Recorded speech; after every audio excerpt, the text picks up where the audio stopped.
Got my coffee and today's guest here with me, so we're ready to roll.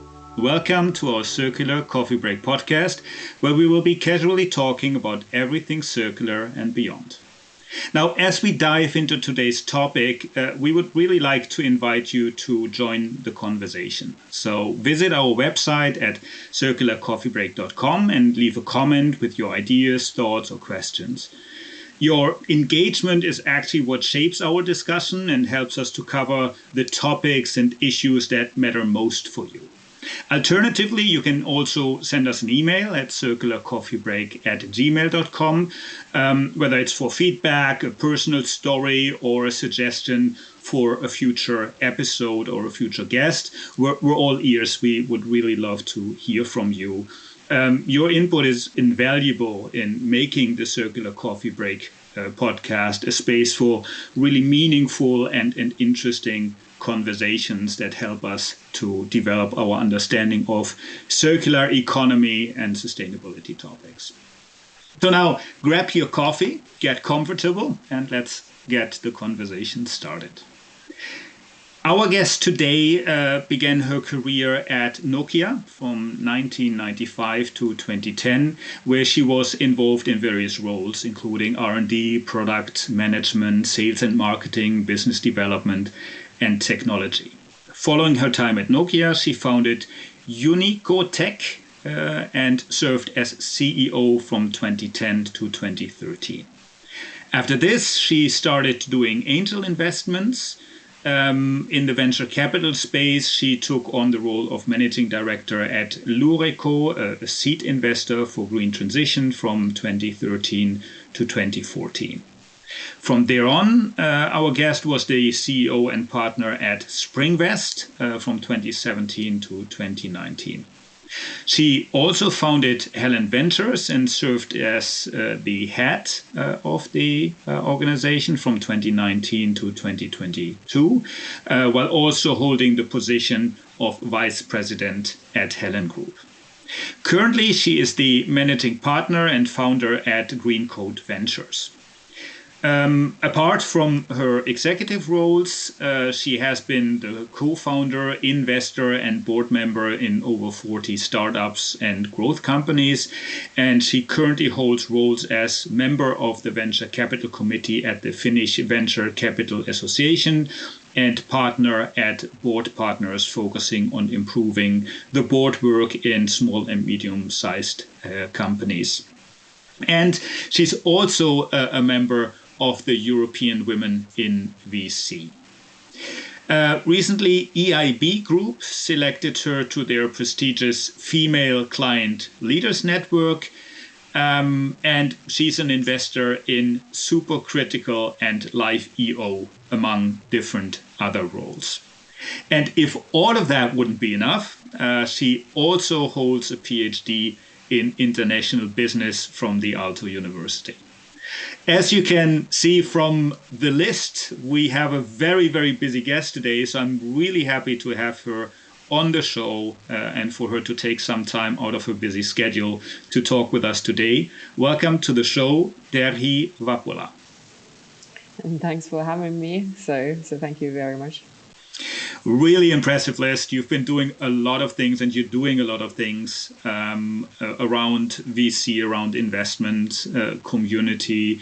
Now, can you share maybe as a starting point your insights on the role of venture capital in driving innovation for sustainability and circular business models, an area that has been growing now for years and I think has been raising the attention of investors recently, specifically as there is more attention. So what's your thinking about the role that venture capital has in this space?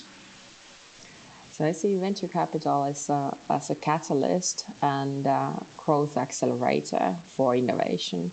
So especially players like us who are focusing on impact investing, so focusing on making a difference and making a mark, in our case, into the planet. So obviously, if we invest in companies who are working on circular economy business models and bringing those products into markets, and in addition to funding, we can also provide the insights and know-how on that sector. So then we can help them to grow faster, and of course, through their business, through their product market impact, we can drive that change we want to see in the world. So that's. Of course, it is the founders who will make that difference in practice, but we are there to help them do it faster, better, and therefore have a bigger impact into the planet. Interesting. Yeah, I think it's all about acceleration and basically making sure we're getting there in a fast amount of time. Now, before we press record, you mentioned that you're continuously on the lookout for startups to basically add to your portfolio, but also for investors to basically join forces with and basically increase the impact that you can have with the investments and accelerate. Now, how do you see this triangle between the startups, the investors, and you as the VC in basically enabling that acceleration? How do you see the roles of the different parties, and how do you feel they can best work together to create the biggest impact? I believe that the impact, you first of all need to have a founder who is fully dedicated, wants to make a difference, has the capabilities, know-how in the sector they are working on, and also the drive and tendency to actually make it happen. So has the capability to be the visionary as well as very good at providing traction and results. So there's without that you have nothing. So that's the fundamental number one. But then working with the players like VCs, we have, of course, we see thousands of companies in this space, and even in the same space where they are working on, we normally see multiple of other startups before we decide which one we invest in. So we know the kind of small differences in business models. We understand the customer market. We understand the sector they are working on, and we also have this pattern recognition capability of what normally indicates certain early warning signs or good signs on how the strategy or tactics are working. So that provides the capability to be able to first grow faster, because you can be able to build on the shoulders of others and learn from others, but then also the early warning signs, so that you can do things on a time, because many times, of course, challenges are that you realize the problem is too late, and therefore, of course, you don't anymore have money or time to act. So I think that kind of a you could say like critical sparring partner is the role what we can provide for the founders. We will not be the founders, so we obviously are not in there for operational. So we are not 24/7 in any of the businesses, but then of course we can help them to leverage out of that experience when we see a portfolio of companies, and in a market wise, of course, we are constantly scanning for startups. So we see that whole ecosystem, and of course, what we then promise is that we bring that know-how to the benefit of our portfolio companies. Interesting. And I agree. I think very often it's this sparring, it's asking the right questions, being able to contextualize a lot of the things in the bigger context of the portfolio of other companies that you've been seeing. Now, related to that, when you select the companies, the startups for your portfolio, how do you assess the potential of a startup? So you already mentioned a little bit the pattern recognition and basically understanding the industry, but how, in terms of their contribution to circular economy, to the impact, for example, how do you measure them? How do you assess them? And what are some of the key factors you're looking at? You already mentioned actually the founders or the founding team, but are there other factors you're looking at specifically when it comes to understanding circular impact and the contribution to circularity?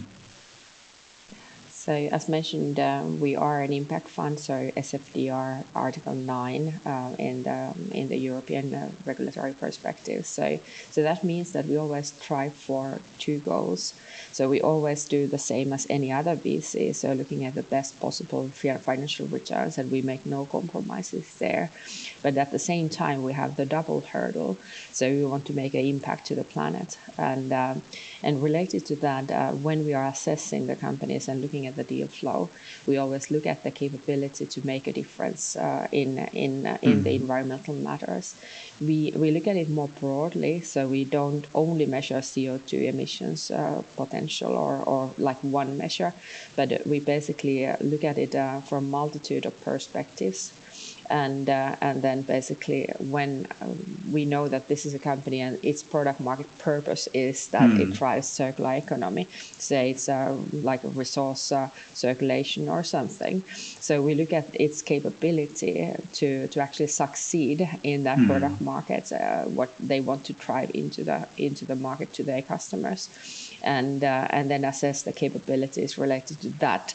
So we kind of look at it on you could say custom-based KPI manner, and we assess every time we go into investment. We first screen for the environmental impact. Then if they pass that, then we in the DD phase look at the specific questionnaire related to how that actually is done and what are those critical elements in that circular economy framework or perspective or principles.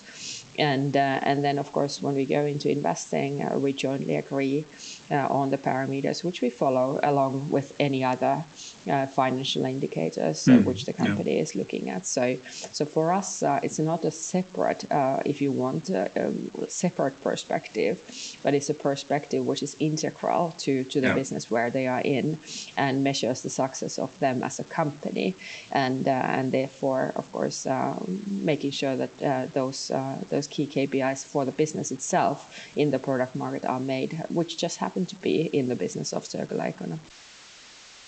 No, I think you're absolutely spot on. I think it has to be an integral part. It cannot just be an add-on, because otherwise it doesn't work, and it doesn't really create the returns on investment that naturally also need to be there. Now, you've been working at Helen, basically looking at things from a company perspective.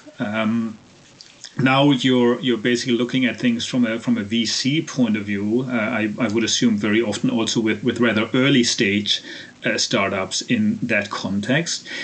From your experience, what are some of the challenges startups are facing, specifically when aligning, basically, as you mentioned, the traditional business metrics, the traditional business success, with basically impact and more specifically circular economy principles, and how can venture capital help overcome these challenges? Because I would assume, I mean, it's difficult enough for a startup to meet the return on investment targets and basically meet the traditional metrics. Now you add on top of that impact metrics, which is yet another set of things you need to focus on, you need to deliver against. And I think it's not always easy to find that balance and basically meet all of these KPIs at the same time. So what's your experience there on the challenges, but also on some of the solutions you've been seeing or some of the best practices? So first, a comment on the KPIs. I don't see them separate. So the KPI of having an impact and having a circular economy principles implemented in the company which is working on circular economy business, they are one and the same.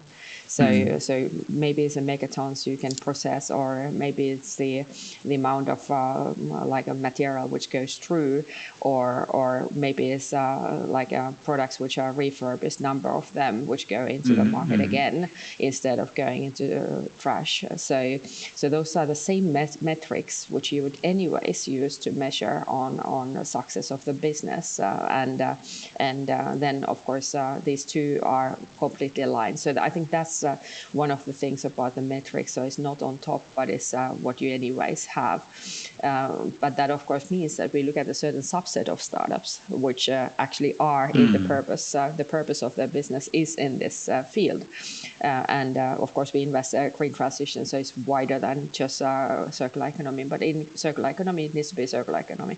So then, if you think about that in particular, so I think one of the biggest challenge is that those value networks, they are not even value chains, but value networks and ecosystems don't exist. So very rarely you as a company can have a control of all of the aspects which are absolutely mandatory to your business. So it could be that you realize that somebody else's side stream is your valuable business, but you need to get that side stream. And if it's not the core business for them, it is not the core business for them to optimize either. So how do you get the motivation, for example, for them to provide and make if they would need to make some changes in order to enable your business to happen?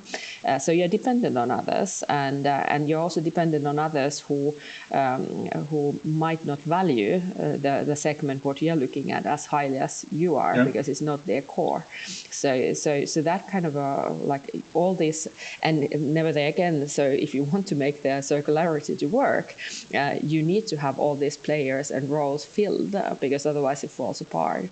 So then in order to get that wheel working, there of course is not so much many times about the technology itself. Of course you need the tech to enable certain insight and competitive advantage, but in principle the hardest part is the business network part. And then of course what we can do as a VC to support. So first of all, the kind of take the helicopter perspective, the strategy perspective, so landscaping, assessing whether there is a genuine interest in all of the parties to actually get this working, because it's not sufficient that you want them to fill a certain role, and they can fill the role, but they need to want to fill the role. So it could just fall apart from there. So then it doesn't make sense to invest, even though it would be best for the planet if everybody would do so. So frankly, you need to invest in those which you can win, and then of course then building up like strategic networks. So thinking of who might be the other players if you already invested in a company. So what are the other players who actually benefit out of what you provide, so that you can be able to leverage on those actual needs of their business to be able to accelerate your own business on the same go. So maybe linking up new adjacent sectors, for example, that's one of the things which, of course, since we have a broader sectoral know-how, we can be able to maybe assess that, oh, that's a brilliant tech, and it could also work in this sector. And I could also link these players with that. So that's something what we can concretely do. So thinking of from that strategic perspective, then connecting into those players, because we have very wide networks and connections. So bring those parties together and enable that discussion to be started. So I think most of the VCs, one of the key roles what we play is being that connector, so helping open the doors. Of course, the business needs to be good enough for winning in that discussion, so that they want to do business together, but we can be the early matchmaker in that perspective. Interesting. No, I fully agree with you. It's actually not different KPIs, but it is basically the business is circularity. So from that point of view, your business metrics automatically connect to that. At the same time, I agree with you. There's a lot of the questions that we try to answer are systemic. I mean, if you look at why does the deposit system for bottles and cans work? It works because there's a regulation that basically is demanding it. There's companies basically working together to make it happen, both on the producer side as well as the technology side, as well as Palpa as then basically the coordinator of the ecosystem. But that's an example that we don't have in many other industries. And actually, But that's a very good point, which we didn't discuss just a moment ago, the role of the regulator. So it is Yes. not just the business players. It is not only the regulators. I am a firm believer that the products and business will make a difference. So, but then on the other hand, the role of the regulation is to accelerate, because many times you have that initial inertia, and get over that initial inertia so that the network actually starts to work. So you might need a little bit nudging there, and the role of regulator in order to encourage that to happen. It might be carrots, it might be a stick, but anyways, providing that kind of a perspective into making things moving and forcing in effect things to start moving. So that's also very good and very important role. No, absolutely, and I think that's naturally also where VCs can play a role, isn't it? I mean, as kind of the aggregators of portfolios, they naturally have much more muscle than a small startup somewhere in the world to basically influence these discussions, be part of this discussion, and basically highlight this to the regulators on basically EU level, country level, city level, that it's important to create these public-private partnerships around these topics, where basically businesses, the regulator, the investors, the consumers basically jointly create these new ecosystems, these new solutions in this area of circularity. And also the role of what the public-private partnership. So thinking of the municipalities, for example, in the circular economy, that's a very important role. To you could be a first customer to enable certain things to take place. So that if you want to try the like smart cities or circular cities, for example, then the city itself could be a customer for the new tech, and thereby enabling that to take place and be the reference to others, other customers could buy or call for. So that kind of roles are also very important, I think. Yeah, absolutely. And I think that's exactly, as you mentioned, where the network comes in, where the connections come in, where the ability to connect the unconnected, understand the context, contextualize things is really important. And not just to look at your little piece of work that you're working on, which you very often have as a startup. I mean, you're so busy with getting things started, you're so busy with yourself, you can hardly raise your hat to basically look what's around you. So I think there's a very important element there. Yeah, and I think that's what the startups should do. So if you have a very limited amount of resources and very limited amount of money, so therefore very little amount of runway, you need to focus on what really matters. So there's always so much more you could do, but you need to, out of those essential ones, you need to see which are the most essential ones first. So then keeping that focus is actually indeed what a good startup should be doing. No, absolutely. Which leads to another topic. I mean, evaluations of companies, and basically to understand that does impact play a role here. I mean, if you look back at some point in time, every company that had AI somewhere in the company description basically got a higher valuation just because the term AI was there, and everyone wanted to invest into them because they were an AI company. If they were or not, that was very often a secondary question. How do you see impact play a role in valuations going forward as the topic of climate change, biodiversity loss, freshwater scarcity, all of these topics around sustainability?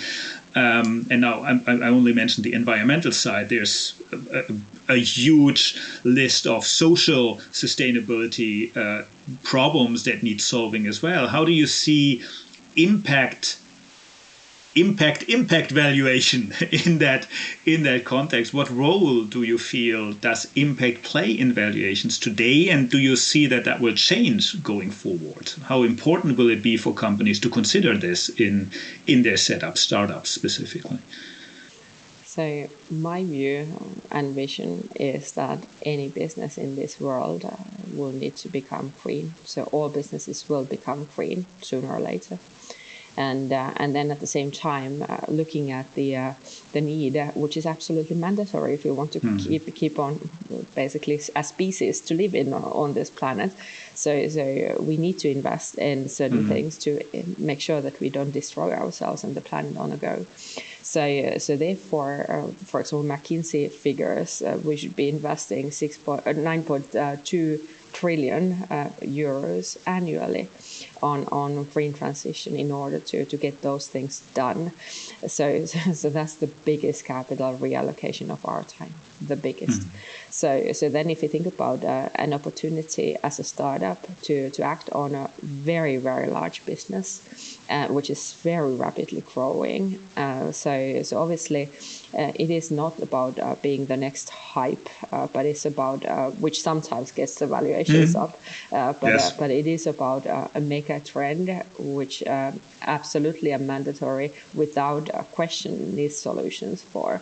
And those solutions for will demand, so they are customers which need to have those in place. And therefore it's a fantastic opportunity to build a company on. And therefore, of course, the potential of the company who works on solutions which actually dramatically enables that to accelerate or take place, or brings the tech which enables certain things to happen, then obviously can call a high valuation, because the potential of making a very large and profitable company is tremendous. So I think that goes into this kind of understanding the underlying factors of which business the company is in. I unfortunately think that just being an impact, so working on issues which are important to the planet by itself, is not a necessary condition to have the valuation go up. It is about the impact you can create with your business, which provides sustainable competitive advantage and returns, and that opportunity in this space of green is very high. So therefore it's a great opportunity to build a startup to high and command for high valuations as well. Of course, you need to think of, as a VC, we don't invest on just on a potential. So we invest on rational principles. Yeah. So then also we have had this situation sometimes that the companies over-expect their valuation, or expect that to be, since there is a little bit of hype in the climate tech at the moment. So they expect that we would pay for that hype. But at the same time, we know that in many cases, they are not the only company solving certain particular problem, because quite often smart people around the world figure out the same problems at the same time, because the same conditions exist. And therefore, of course, it doesn't make sense for us as a professional investor to pay anything else what is actually the market price and what makes sense economically also. So I think that's also responsibility of the VCs as well, to kind of not jump into the bandwagon, but kind of be cautious and pragmatic when we are looking at these opportunities. No, absolutely. And I think two things that you said are really important. On one side, I think when it comes to these topics, we have a tendency to talk about the regulatory side and the compliance side and the what must happen kind of side. But we're not really talking a lot about the opportunities, the vast opportunities that this transition basically provides for established companies as well as for startups in this space. At the same time, I think the other point you made, which is really important to keep in mind, is that basic market economics still apply. You can have an impact startup that tries to solve a problem, but that is just not economically feasible from a setup point of view, from a solution point of view, from whatever point of view. And then it's just not a long-term sustainable solution. And the term sustainable is used here in different terms, like in the financial terms, but also from an impact point of view. So I think this is a very important thing to keep in mind.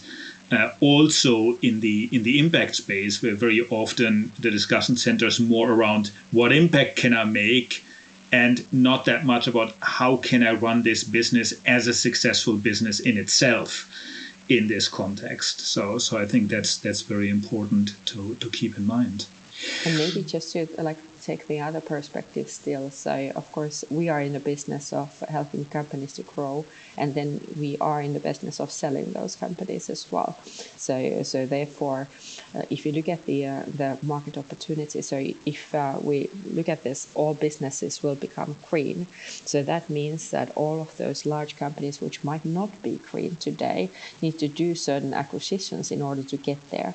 So then also this perspective of kind of looking at capabilities, what are the value pockets in those large industrial, like in our case, industrial sectors where you can actually build the tech which is actually missing out, and therefore have a great solution for somebody to acquire that company a few years along the line.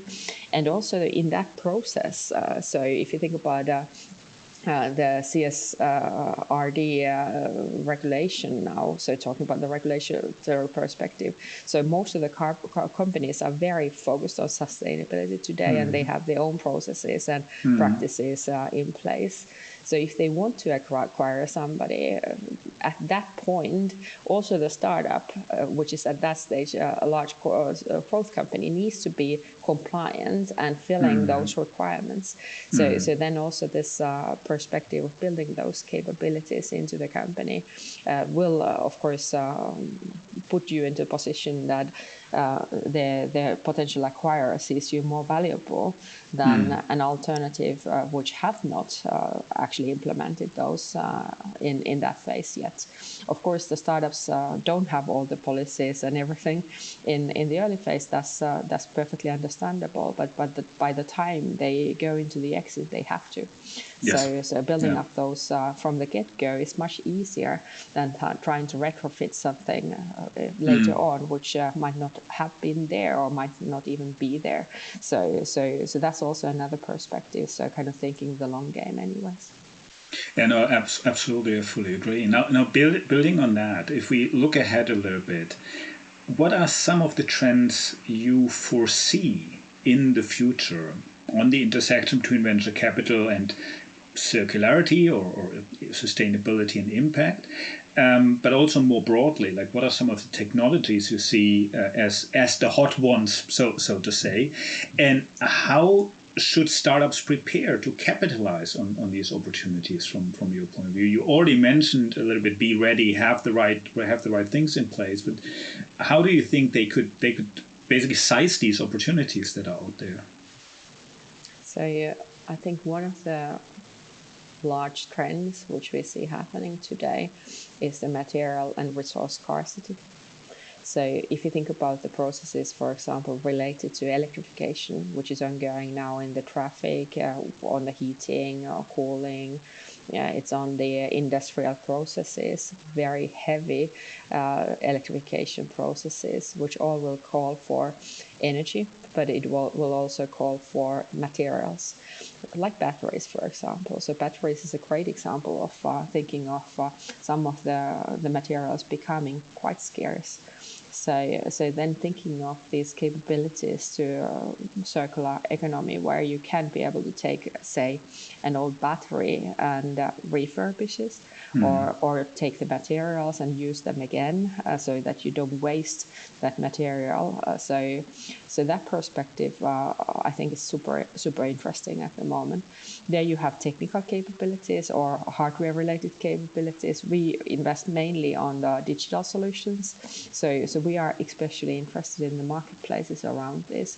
So we discussed about this kind of question of where you have different players who all have like a partial impact or interest in the topic, but not necessarily the core. So you need the role of the orchestrator quite often, which could be a marketplace business model. So you bring together the people who have side streams or waste, and you bring them together with somebody who takes that into Second Life or takes that into reuse or retrofit or take the materials out. So I think that marketplace role is something which is fundamental.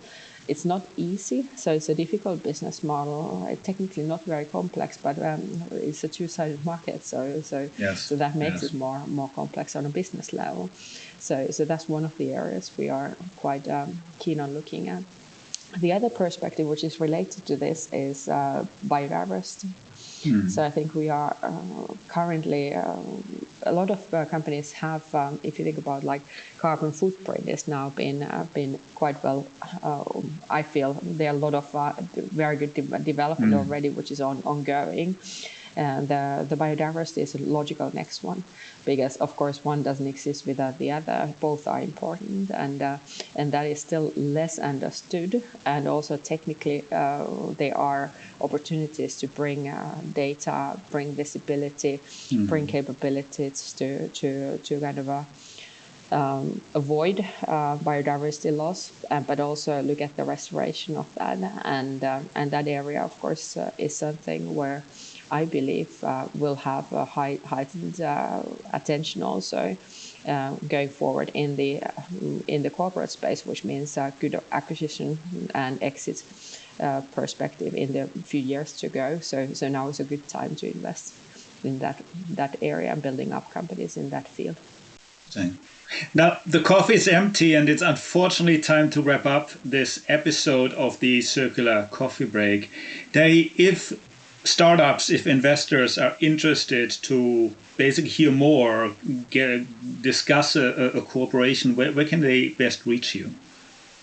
So on our website, there's an email address. So that always reaches the whole team of us. So would be very delighted to hear more. Looking forward to those discussions. Okay, cool. Perfect. We'll add the webpage address in the show notes, so you can pick it up from there and get in contact with Terhi and the team. Thanks a lot, Terhi, for joining me today. Really interesting to talk about the role of VC and how you see the world from that context. Thanks a lot.